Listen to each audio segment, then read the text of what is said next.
Hello la famille, j'espère que vous allez tous très bien. Donc aujourd'hui on est le 31 décembre 2024. Donc déjà une excellente année à vous tous, voilà, que vous soyez étudiant ou pas, ou que vous soyez déjà sur le marché du travail. Je voulais vous souhaiter à tous une excellente année 2025. J'espère que vous allez tout péter pour vos examens, pour le brevet, pour le bac et aussi pour le post-bac, pour tous ceux qui sont en prépa et à la fac. Voilà, je suis de tout cœur avec vous. Moi sur la chaîne en 2025, c'est vraiment l'année où je vais essayer de tout exploser. Vraiment essayer de vous donner le maximum de tips, de conseils, de méthodes, d'exercices, de cours possibles sur la chaîne. Donc voilà, je vais être avec vous. On va vraiment faire en sorte, et je vais en tout cas essayer de faire en sorte d'élever un petit peu le niveau en France à mon échelle. Je vais essayer de tout donner pour pouvoir vous aider, ça va être le but. Et donc pour la dernière journée de l'année, je voulais faire avec vous, parce que j'ai eu quelques commentaires avec plusieurs personnes qui m'avaient demandé de faire un cours sur la fonction exponentielle. Donc c'est un chapitre que vous voyez à partir de la première. C'est une fonction que vous utilisez très souvent ensuite en terminale. Donc voilà, donc on va jouer un peu sur les premières SP et terminal SP maths. Donc comme ça au moins vous aurez le cours. Je vais essayer d'implémenter là sur la chaîne un nouveau format. Donc quand je vais faire des cours comme ça, je vais essayer en moins de 10 minutes de vous donner vraiment le concentré, le résumé de tout ce qu'il faut savoir. Donc là par exemple sur la fonction exponentielle, ce sera pas donc les vidéos avec ce format là, ce sera pas, on va dire ce ne seront pas donc des vidéos avec lesquelles vous pourrez avoir une tonne de méthodes, une tonne d'exercices, parce que s'il faut que je cadre tout en moins de 10 minutes, va falloir que j'aille vraiment à l'essentiel. Mais n'hésitez pas à me mettre en commentaire dès maintenant ou à la fin de la vidéo. Voilà, si vous voulez également donc un format donc moins de 10 minutes pour les cours et un format en moins de 10 minutes aussi pour les exercices, pour les méthodes vraiment essentielles à connaître sur chacun des cours. Et comme ça, moi sur la chaîne, je mettrai, je pense, des playlists. Comme ça, vous pourrez directement aller voir votre classe et ensuite tous les chapitres avec le cours et les exercices hyper importants sur chacun des chapitres. Je pense que je vous ai tout dit. On attaque. Donc moi, comme je l'ai dit dans plusieurs autres vidéos, je travaille avec les éditions Magnard.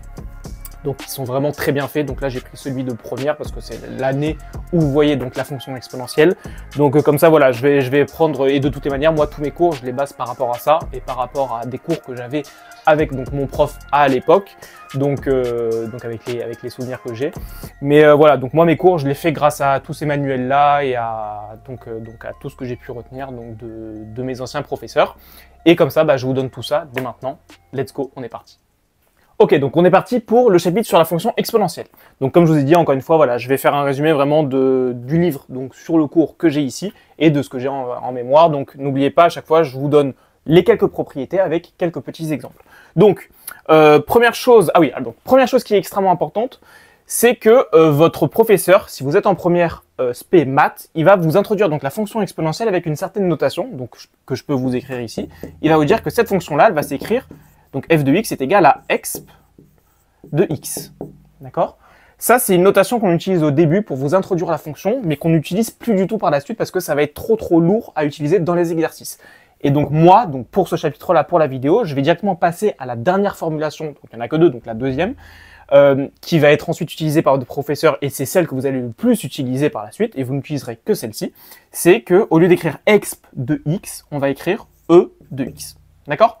Donc pour tout le chapitre que je vais faire dans la vidéo, j'utiliserai cette notation, comme ça au moins on n'aura pas de choses lourdes à manipuler. Voilà, ça c'était une toute petite chose. Donc premier point que je peux effectivement vous dire, c'est que la fonction exponentielle effectivement elle est définie, d'accord? Donc je vais vous l'écrire comme ça. Donc ça en général c'est les définitions de fonctions. Donc ça c'est une fonction définie sur R. Hop. Et dérivable sur R également. D'accord? Voilà, donc ça, vous pouvez le retenir. C'est défini dérivable sur R. Deuxième point qui est important, c'est que si je prends f de 0, donc avec la notation que je vous ai donnée, ça nous fera e de 0, pardon, pas e de 1, mais e de 0, on sait que n'importe quel nombre ou chiffre en mathématiques, quand on le met à la puissance 0, c'est égal à 1. Bon, voilà, c'est la même chose. D'accord? E de 0, ce sera égal à 1. Alors, un petit point que je peux vous donner également, c'est que E, donc E en fait qui est égal à E à la puissance 1, c'est égal, enfin c'est à peu près égal, pardon, à 2,72. D'accord? Donc l'exponentielle, donc le E en fait c'est un chiffre, c'est un nombre. D'accord? C'est un chiffre. Il vaut 2,72, à peu près 2,72. Voilà, je pense que là, déjà pour le début, c'est pas mal. Donc là, juste pour vous faire un tout petit récap, quand je vais faire ce format de vidéo, là, le but, c'est pas de vous redémontrer tout ce qu'il faut savoir comme propriété, comme théorème, comme réciproque.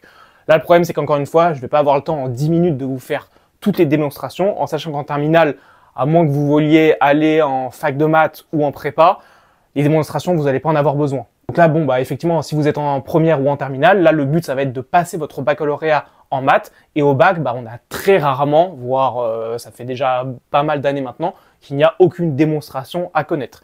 Bon, les démonstrations, moi, je vous conseille de les faire si voilà, vous avez vraiment une vision et un objectif d'aller en classe prépa, de partir en fac de maths. Comme ça, bah, vous allez vraiment, on va dire, mieux intégrer, mieux comprendre bah, d'où viennent les choses. Et c'est toujours mieux de comprendre que de ne pas savoir et de ne pas comprendre forcément. Mais voilà, là on va dire que tous les points que je vais vous donner, vous en avez juste besoin comme ça, vous avez juste besoin de les utiliser par la suite pour pouvoir faire vos exercices.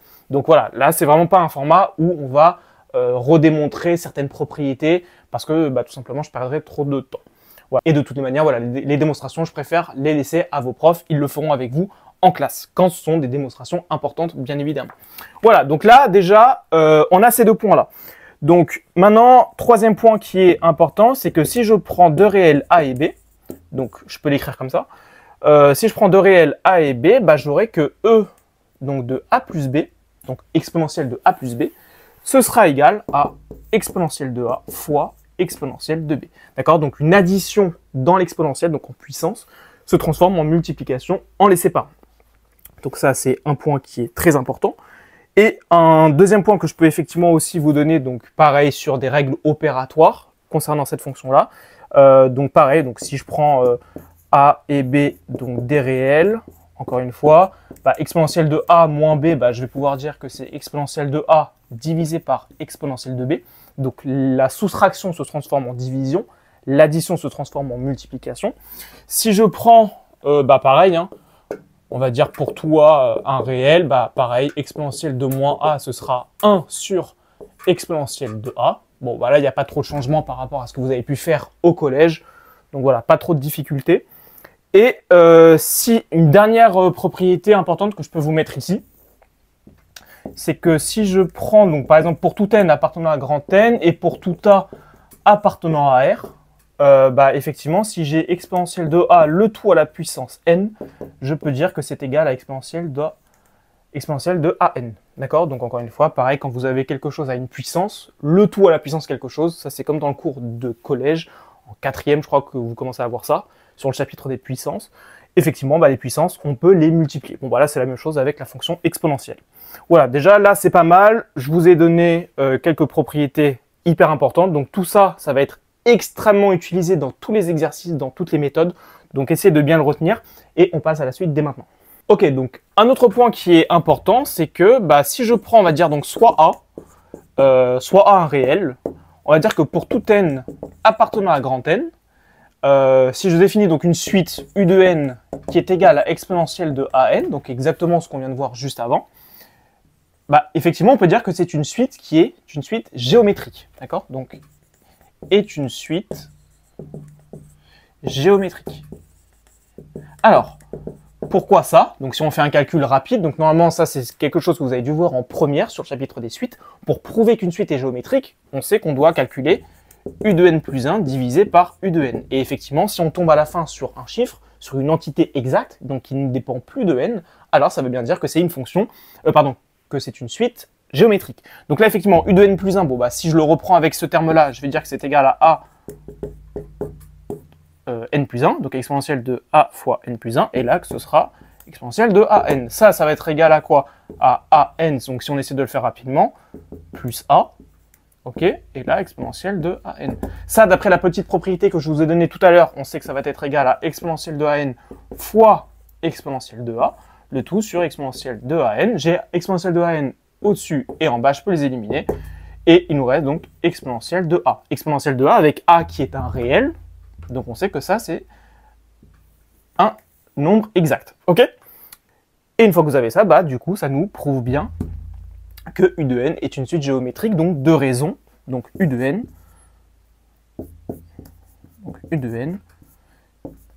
suite géométrique, de raison Q égale à exponentielle de A. Voilà. Ok, donc ça c'est une petite propriété que vous pouvez retenir. Donc ça c'est la petite démonstration si jamais vous en souvenez pas. D'accord? Donc je peux vous la mettre en parenthèse. Mais c'est effectivement comme ça qu'on montre que cette suite-là est une suite géométrique.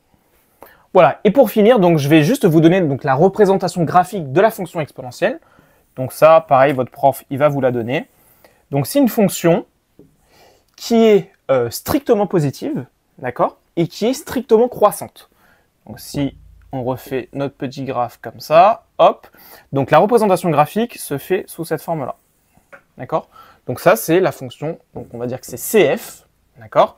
Avec f de x qui est égal à exponentielle de x. Ok? Donc, d'après ce graphique-là, et ça, bah voilà, vous pouvez l'apprendre, la limite de exponentielle de x lorsque x tend vers moins l'infini, on voit que la limite, ça va être 0. Et en fait, ça fait que se rapprocher de 0 là-bas. D'accord? Donc, je peux vous le mettre ici. Limite de exponentielle de x lorsque x tend vers moins l'infini, c'est égal à 0. Et la limite de exponentielle de x lorsque x tend vers plus l'infini, d'accord? Lorsque x tend vers plus l'infini, on voit que ça tend vers plus l'infini. Donc ça, pareil, vous pouvez le retenir, vous pourrez l'utiliser. Ok? Qu'est-ce que je peux vous donner d'autre? Donc comme je vous l'ai dit, bah, ça, vous pouvez le retenir. C'est-à-dire que pour tout x appartenant à R, donc pour n'importe quel x, exponentielle de x sera tout le temps strictement positive. On voit qu'on est tout le temps au-dessus, d'accord, de l'axe des abscisses.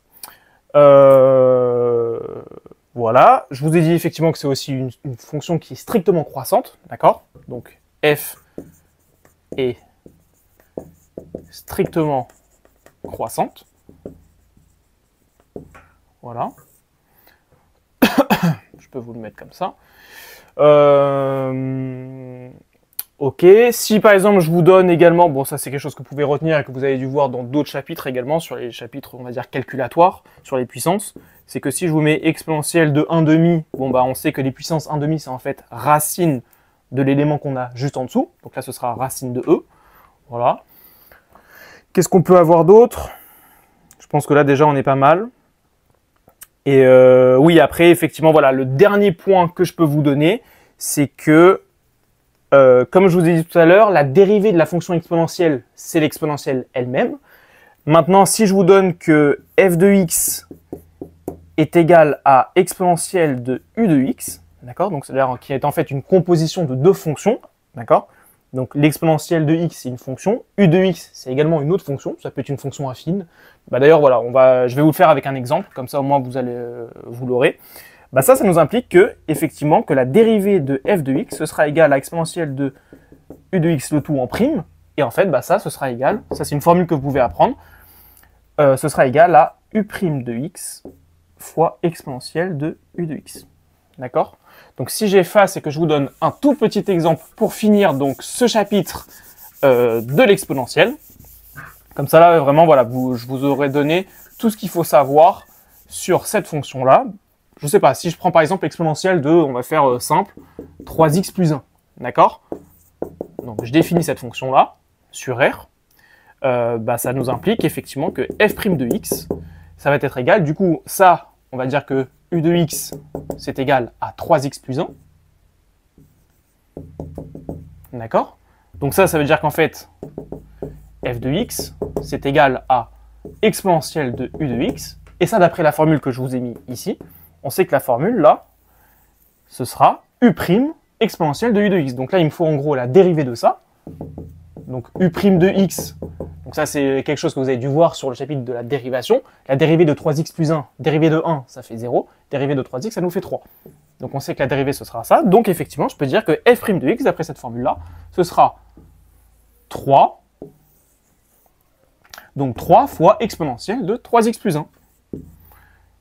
De 3x plus 1. Voilà, et là vous avez donné la dérivée qui, encore une fois, est bien définie sur R. Voilà, donc là il n'y a vraiment aucun souci. Donc ça c'est vraiment la dernière formule que vous pouvez apprendre avec l'exemple que je vous ai donné ici. Voilà, donc j'espère que tout a été vraiment clair pour vous. N'hésitez pas à me mettre en commentaire dès maintenant si vous voulez que je vous fasse le même format de vidéo, cette fois-ci donc pour la partie exercice, donc exercice méthode, donc avec vraiment tout ce qu'il faut savoir et tous les exercices ultra importants. Et comme ça, bah, moi voilà, je vais vous faire ça sur tous les chapitres que j'aurai fait sous format de cours, tout simplement. Et je voulais absolument tous vous remercier. On est déjà pratiquement 750 sur la chaîne YouTube. C'est énorme. Ça fait que grimper depuis septembre, depuis octobre, au moment où j'ai commencé. Il faut savoir que pour moi, c'est juste incroyable. Je suis hyper heureux de ça. Donc, merci à tous de me suivre. Et j'ai vu qu'en plus, vous êtes vraiment partout à travers le monde, à la fois sur le continent européen, africain, sur le continent américain. Donc, il y a des Français de partout. C'est vraiment magnifique. Donc, merci à tous. Moi, j'ai pas été très présent sur les réseaux depuis à peu près un mois. On a eu toute la période pour les profs, des conseillers de classe, ça a été et c'est une période assez lourde, on va dire au niveau administratif, au niveau des réunions, etc. Donc moi je rentrais souvent très tard et j'ai pas pu faire tout ce que j'avais à faire à chaque fois, voilà, que ce soit sur TikTok ou sur YouTube. Mais voilà, là on reprend, nouvelle année, on prend de bonnes initiatives. Moi, je vais reprendre le train-train habituel, voilà, avec les live TikTok, avec les vidéos sur YouTube, avec les petites vidéos sur TikTok également, avec les petits défis. Donc comme ça, voilà, on avance. 2025, ça va juste être incroyable. Donc merci encore à tous de me suivre. N'hésitez pas à partager la chaîne, à liker et à commenter. Et sur ce, moi, je vous dis encore une fois, merci pour tout et on va tout exploser pour 2025. À plus.